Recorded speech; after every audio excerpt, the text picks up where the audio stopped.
Hello കൂട്ടുകാരെ, നമുക്ക് വീട്ടിൽ കപ്പയും കടലയും ഉണ്ടെങ്കിൽ ഉണ്ടാക്കാൻ പറ്റുന്ന നല്ല അടിപൊളി ഡിഷാട്ടോ എന്ന് പറയുന്നത്.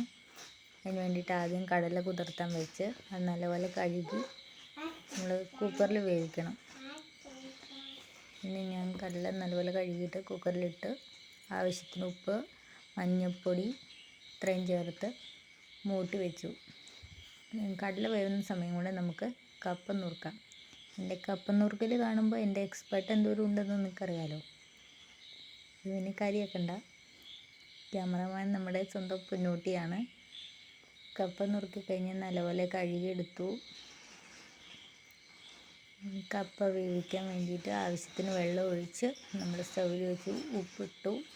ഇതിന് ഞാൻ മഞ്ഞൾപ്പൊടി അങ്ങനെ ഇടുന്നില്ല കേട്ടോ. നമ്മൾ കടല വേവാൻ ഏകദേശം ഒരു 4-5 വിസിൽ മതി. എന്നിട്ട് കപ്പ പകുതി വേവാകുമ്പോൾ അതും കടലയുടെ കൂടെ ഇട്ട് ഒരു വിസിലും കൂടെ അടുപ്പിക്കണം. ആ വിസിലടിക്കുന്ന നേരത്ത് നമുക്ക് അതിൻ്റെ മസാല തയ്യാറാക്കാം.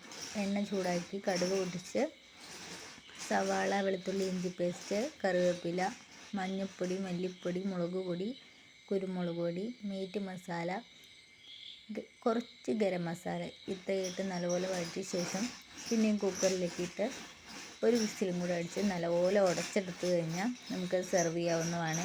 എല്ലാവരും ട്രൈ ചെയ്ത് നോക്കണം.